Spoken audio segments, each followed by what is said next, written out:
Good afternoon, कैसे हैं आप लोग। मैं रवि तिवारी।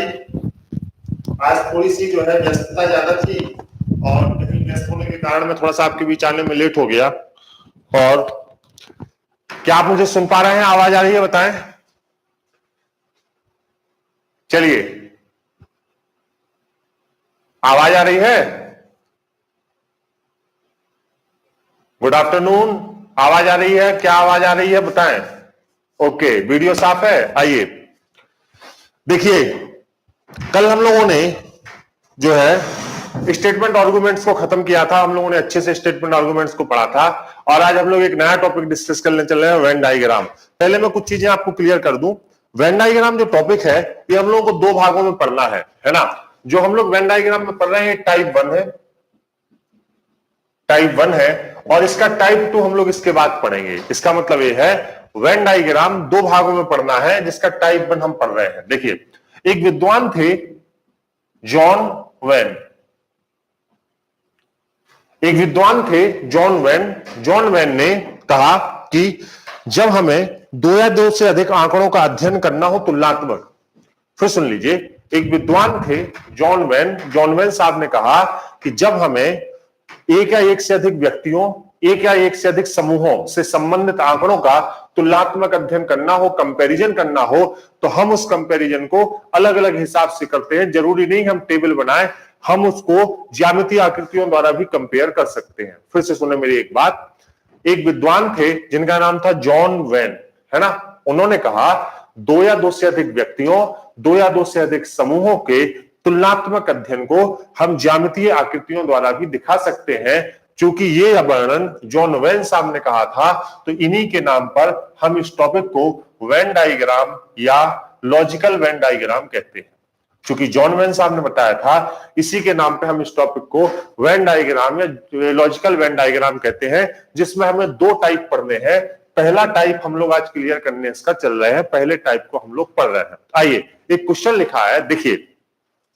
जब भी वेन डायग्राम के क्वेश्चन आपके सामने आएंगे तो हमेशा आपको आकृतियों में संकेत दिया जाएगा। जैसे यहां पे लिखा है, नीचे दिए गए आरेख में त्रिभुज भारतीयों को दर्शाता है। त्रिभुज किसको दर्शाता है बताइए? भारतीय को। फिर क्या लिखा है बताओ? वर्ग शिक्षित को दर्शाता है। वर्ग जो है, स्क्वायर जो आकृति है, वो किसको दर्शाती है? शिक्षित को दर्शाती है। और तीसरे में लिखा है वृत्त कार्यरत को दर्शाता है। वृत्त किसको दर्शाता है बताओ? कार्यरत को दर्शाता है, वृत्त कार्यरत को दर्शाता है। तो बताएं कौन सी संख्या कार्यरत भारतीय जो अशिक्षितों को दर्शाती है। अब हमें इसमें यह देखना होता है कि देखिए, कौन सी संख्या कार्यरत और भारतीय और अशिक्षित को दर्शाती है। अशिक्षित का मतलब यह है कि जो शिक्षित ना हो।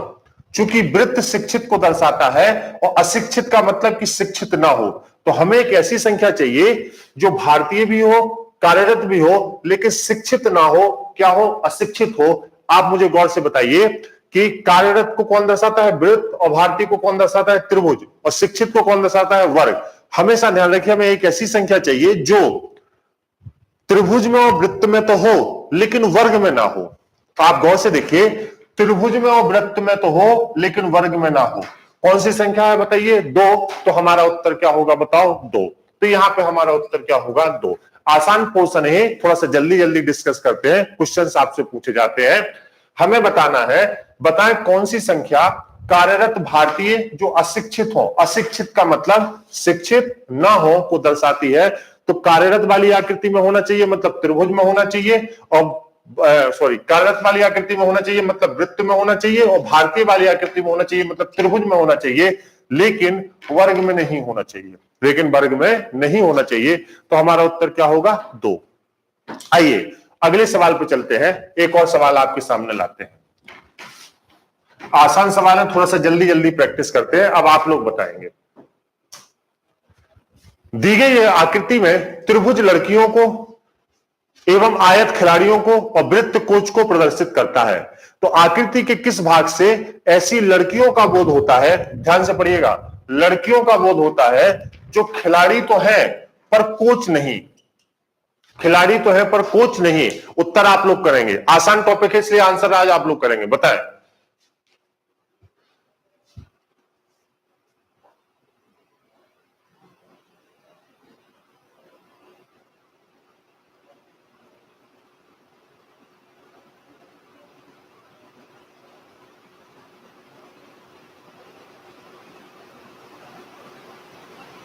आइए अब देखिए, नीचे दी गई आकृति में त्रिभुज लड़कियों को दर्शाता है। देखिए लड़कियों को कौन दर्शाता है? त्रिभुज। क्लियर। फिर क्या लिखा है? आयत खिलाड़ियों को दर्शाता है, खिलाड़ियों को दर्शाता है, रेक्टेंगल आयत दर्शाता है, और वृत्त कोच को दर्शाता है। कोच को कौन दर्शाता है? वृत्त। अब आपसे कहा गया है ऐसी आकृति किस वाक्य से ऐसी लड़कियों का बोध होता है? लड़कियों का बोध होने का मतलब त्रिभुज। जो खिलाड़ी तो है, खिलाड़ी का मतलब क्या हो गया बताओ? आयत। लड़की हो, खिलाड़ी हो, पर कोच नहीं हो, इसका मतलब है वृत्त में ना हो। मतलब आयत में हो, त्रिभुज में हो, लेकिन वृत्त में ना हो। तो बताओ ऐसी कौन सी आकृति है जो आयत में हो, त्रिभुज में है, लेकिन वृत्त में नहीं है? तो हम देखेंगे, तो बताओ कौन सी है? बी। तो बी ऐसा फिगर है जो आयत में है, त्रिभुज में है, लेकिन वृत्त में नहीं है।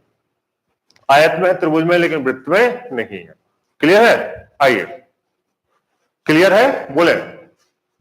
प्रैक्टिस बेस्ड टॉपिक है, क्या बात क्लियर हुई आपको?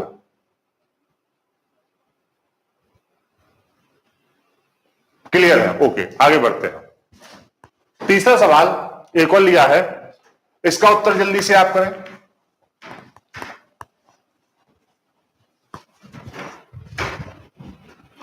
नीचे दी गई आकृति में कौन सा अक्षर उन छात्रों का द्योतक है या घोतक है या दर्शाता है जो गायक भी है और नर्तक भी है? आप लोग बताएं।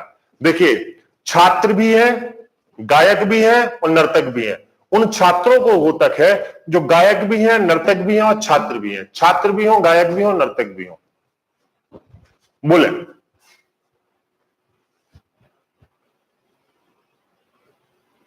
बोले। डी। इसका मतलब यह है, बिल्कुल सही है आपका उत्तर। हमें एक ऐसी आकृति चाहिए जो इसको तीनों ओवरलैप करे। तो तीनों की ओवरलैपिंग वाली आकृति कौन सी है? डी। तो यहां पे हमारा उत्तर क्या होगा बताओ? खा, डी।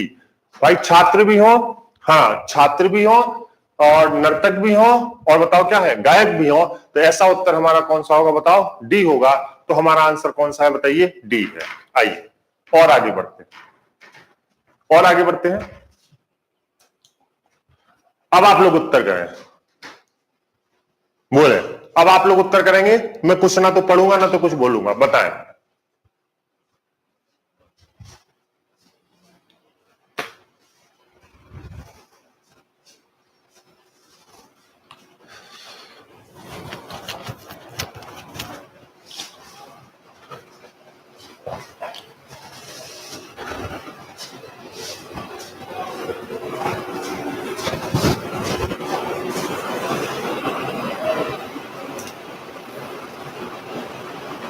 आइए अब देखिए, यहां पे लिखा है कौन सी संख्या उन डॉक्टरों की घोतक है जो ना तो इंजीनियर है ना ही अच्छे वक्ता। इसका मतलब है ना तो इंजीनियर हो ना ही अच्छे वक्ता, केवल डॉक्टर हो। तो आप बताओ डॉक्टर को कौन दिखा रहा है? सी। इसका मतलब ना तो ए का भाग हो ना तो बी का भाग हो, केवल सी का भाग हो। तो आप बताओ इसका मतलब है ना तो ए का भाग ना तो बी का भाग, केवल सी का भाग। तो ऐसी आकृति कौन सी है? दो। तो हमारा उत्तर कौन सा होगा? का बताओ? दो। हमारा उत्तर कौन सा होगा? दो। आप लोग तेज उत्तर कर रहे हैं, इसका मतलब इस टॉपिक में आपकी प्रैक्टिस अच्छी है। बिल्कुल सही है, दो होगा, बिल्कुल सही है। ये सेगमेंट थोड़ा सा सरल है, आगे बढ़ते हैं। फिर लिखा है चौथा सवाल, इसका उत्तर भी आप लोग करिए, नहीं आएगा तो मैं बताऊंगा। बताएं, बोलिए।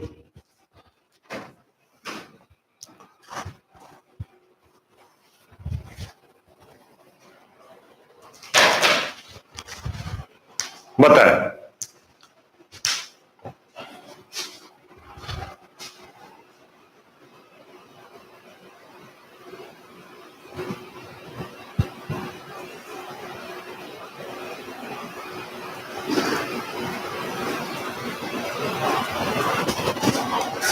आपने कहा दिए हुए आलोक में त्रिभुज व्यक्त करता है लड़कियों को, वर्ग व्यक्त करता है खिलाड़ियों को, और वृत्त व्यक्त करता है खेल शिक्षकों को।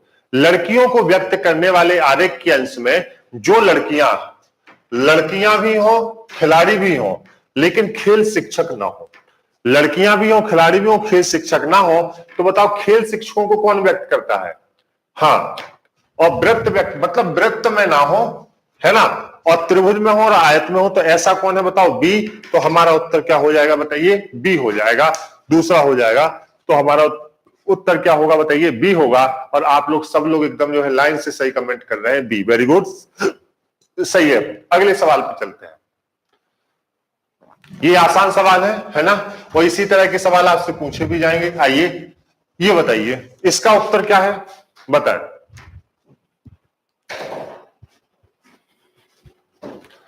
स्नातक शहरी महिलाओं को, सॉरी महिलाओं लिखा है, ये थोड़ी सी टाइपिंग मिस्टेक है, महिलाओं है ना?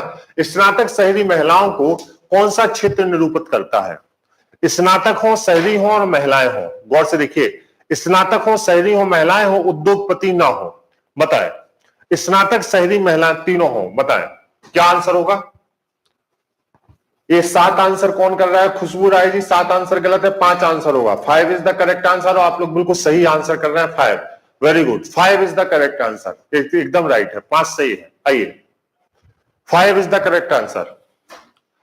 7 गलत आंसर होगा, क्योंकि 7 क्या होगा? शहरी होगा और स्नातक होगा, लेकिन वो महिलाओं के ग्रुप में शामिल नहीं है। आपको महिलाएं भी चाहिए, तो आपका आंसर क्या होगा बताइए? 5 होगा। 5 is the right answer. Clear है? आइए आगे बढ़ते हैं। चलिए, नीचे दिए गए आरेख में उन छात्रों का प्रतिनिधित्व करता है जो कला, वाणिज्य और अर्थशास्त्र पढ़ते हैं। आरेख का अध्ययन कीजिए, उस क्षेत्र को पहचानिए जो उन छात्रों का प्रतिनिधित्व करता है जो कला और वाणिज्य तो पढ़ते हैं लेकिन अर्थशास्त्र नहीं पढ़ते। कला और वाणिज्य तो पढ़ते हैं लेकिन अर्थशास्त्र नहीं पढ़ते। बताएं। कला और वाणिज्य तो पढ़ते हैं लेकिन अर्थशास्त्र नहीं पढ़ते। बोले।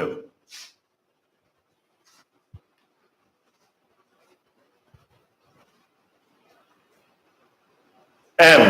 तो आपका उत्तर क्या होगा बताइए? एम होगा। आइए, थैंक यू, आपका उत्तर एम होगा। आइए,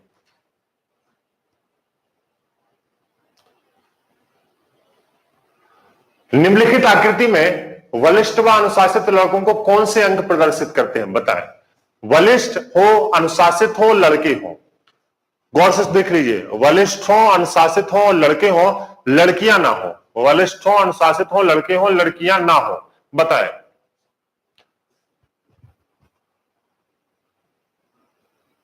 लड़के हो, बलिष्ठ हो और अनुशासित भी हो। क्या होगा बताओ? 2।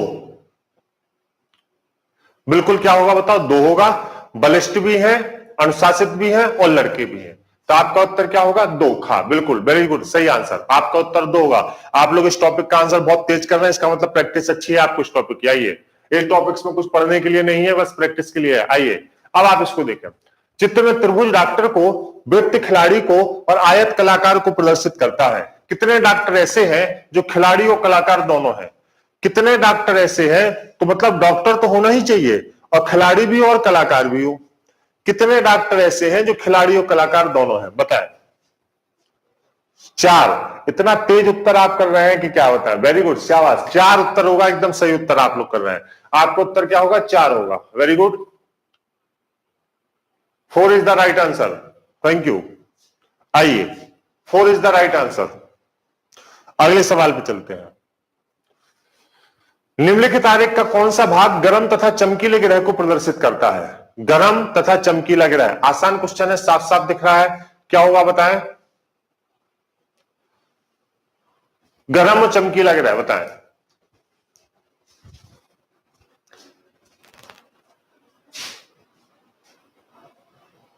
ए होगा, बिल्कुल सही है। गर्म और चमकीला ग्रह कौन सा होगा? ए होगा, है ना? गर्म और चमकीला ग्रह कौन सा होगा? ए होगा, बिल्कुल सही। A is the right answer. A is the absolutely correct answer. आए अगला क्वेश्चन।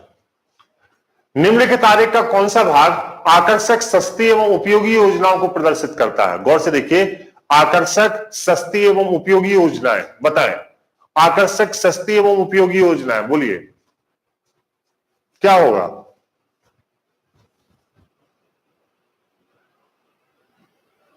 एन होगा। Okay, N is the right answer. आकर्षक, सस्ती एवं उपयोगी योजना, N is the right answer.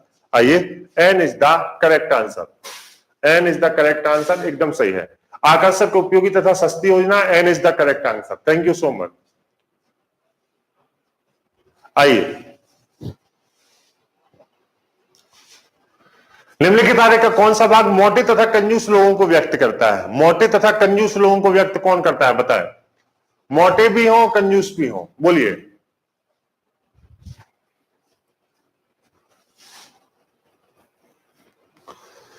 मोटे भी हो और कंजूस भी हो, बताएं।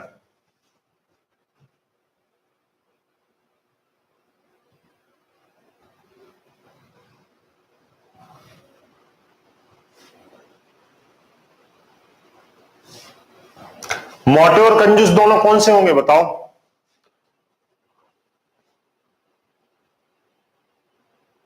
इनमें से कोई नहीं होगा, नन ऑफ दीज, कोई नहीं। वेरी गुड, इनमें से कोई नहीं, क्योंकि कोई भी ऐसा नहीं है जो त्रिभुज और वर्ग दोनों में हो, है ना? तो इसमें से कोई नहीं होगा, मोटे और कंजूस लोग कोई नहीं होंगे, तो इसमें क्या होगा? नन ऑफ दीज, इनमें से कोई नहीं। वेरी गुड, सही है, इनमें से कोई नहीं। आइए आइए, निम्नलिखित क्षेत्र का कौन सा आरेख का कौन सा भाग प्रदूषित, पिछड़ा तथा उपेक्षित क्षेत्र? प्रदूषण भी हो, पिछड़ा भी हो और उपेक्षित भी हो। प्रदूषित भी हो, पिछड़ा भी हो, उपेक्षित भी हो। तेजी से उत्तर करें। प्रदूषित हो, पिछड़ा हो, उपेक्षित हो, जल्दी बताएं, जल्दी उत्तर करें। सही उत्तर आ रहा है आप लोगों का, वेरी गुड। आप लोगों के उत्तर सही आ रहे हैं यहां पे, और आप लोगों के उत्तर आ रहे हैं, बिल्कुल सही बात है ना? आप लोगों का उत्तर आर आ रहा है। R is the correct answer, क्योंकि वो ओवरलैप है, तीनों में ओवरलैपिंग है। किसकी बताओ? आर की। तो R is the correct answer, और आर आपका उत्तर बिल्कुल क्या होगा? सही होगा, है ना? आर की ओवरलैपिंग तीनों में है। आइए आइए, निम्नलिखित आरेख का कौन सा भाग पुरानी, मजबूत तथा बड़ी साइकिलों को प्रदर्शित करता है? गौर से देखें, पुरानी, मजबूत और बड़ी साइकिलों को प्रदर्शित करता है। जल्दी बताएं। पुरानी भी हो, मजबूत भी हो, बड़ी भी हो, तीनों में ओवरलैप करें। तेजी से आंसर करें, इन सब क्वेश्चंस में 2-2 सेकंड लगना चाहिए, तेजी से। Very good, T is the right answer. Very good, T is the right answer. Good, T is the right answer, शाबाश। तीनों में ओवरलैप टी कर रहा है, T is the right answer. आज आप लोग एकदम कंप्यूटर की तरह चल रहे हैं, कंप्यूटर की तरह चल रहे हैं। वेरी गुड, शाबाश। आइए अगला चलते हैं। ये क्वेश्चन पीसीएस की परीक्षा में आपसे पूछा गया है, बताएं इसका उत्तर थोड़ा सा करें, बोलिए। निम्नलिखित आरेख के आधार पर बताइए कि छायांकित भाग क्या प्रदर्शित करता है? छायांकित भाग क्या प्रदर्शित करता है? यूपी पीसीएस का क्वेश्चन है, बताएं छायांकित भाग क्या प्रदर्शित करता है?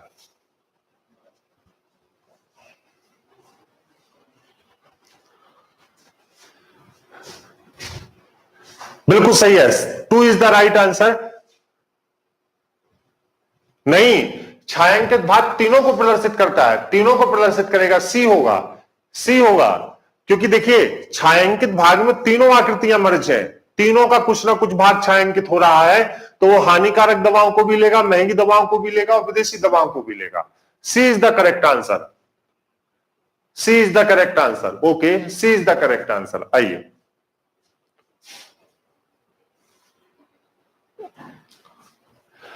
इस गांव का थोड़ा सा लॉजिक बना के बताइए आप लोग। एक गांव के आधे लोग किसान हैं, शेष के आधे लोग बेरोजगार हैं तथा आधे गांव छोड़कर शहर चले गए हैं।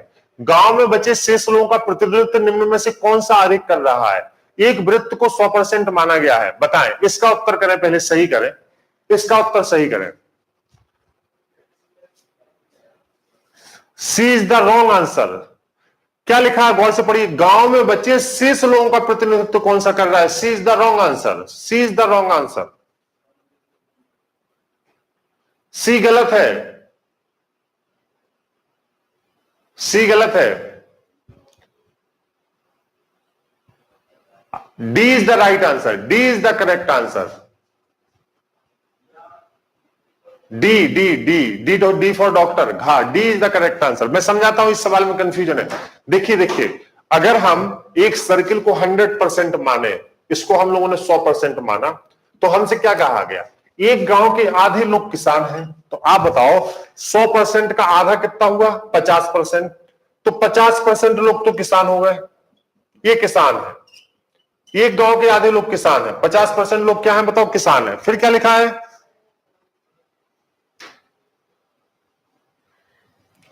एक गांव के आधे लोग बताओ क्या लिखा है? क्या है? किसान है, किसान है एक गांव के आधे। फिर क्या लिखा है? शेष के आधे लोग बेरोजगार हैं तथा आधे गांव छोड़कर शहर चले गए हैं। अब बताओ शेष कितने बचे? 50%। शेष के आधे मतलब 50% के आधे बेरोजगार हैं, 25% बेरोजगार हो गए। फिर सुनिए गौर से, 50% लोग किसान हैं, शेष के आधे मतलब 50% के आधे बेरोजगार हैं और आधे गांव छोड़कर चले गए हैं। तो आधे ही गांव छोड़कर गए हैं, तो गांव में अभी भी 75% लोग रह रहे हैं। तो ये 75% गांव में रह रहे हैं और 25% गांव छोड़कर चले गए हैं। आधे किसान है, शेष के आधे बेरोजगार है, लेकिन ये नहीं कहा गया है कि वो गांव में नहीं है, वो भी गांव में है। तथा आधे गांव छोड़कर चले गए हैं, तो 25% गांव छोड़कर चले गए हैं। तो आपसे पूछा गया गांव में बचे शेष लोगों का प्रतिनिधित्व, तो डी करेगा। गांव में बचे शेष लोगों का प्रतिनिधित्व कौन करेगा बताइए? डी करेगा। आइए, क्लियर हुआ? हाँ, 75% गांव में ही है। क्लियर हुआ?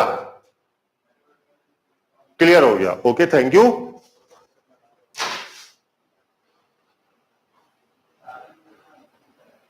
तो देखिए, एक टाइप का क्वेश्चन इसमें आज खत्म किया हम लोगों ने, फिगर वाला, और ये फिगर वाला क्वेश्चन आपको क्लियर है।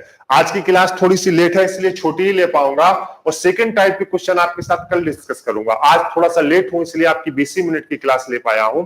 कल रविवार है, कल मैं अपनी पढ़ाई करूंगा इसलिए कल आपके बीच नहीं आ पाऊंगा। सोमवार को मैं आपकी क्लास अब लूंगा, है ना। कल रविवार होने की वजह से कल मैं नहीं आऊंगा, क्योंकि एक ही दिन मुझे पढ़ने के लिए मिलता है शेष।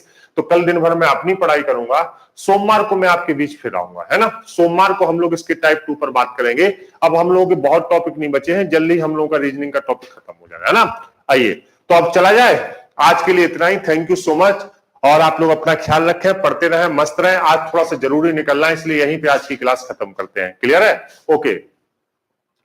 हाँ यार, ओपी त्रिपाठी, अपने टेलीग्राम पे कुछ सेंड करने की कोशिश कर रहा हूं। 2 दिन से बहुत ज्यादा काम है इसलिए सेंड नहीं कर पा रहा हूं। आजकल में आप लोगों को नोट्स मिलेंगे, चिंता मत करिए। Okay, thank you. आराम कर लीजिए, दोपहर का समय है। Okay okay, thank you, bye bye.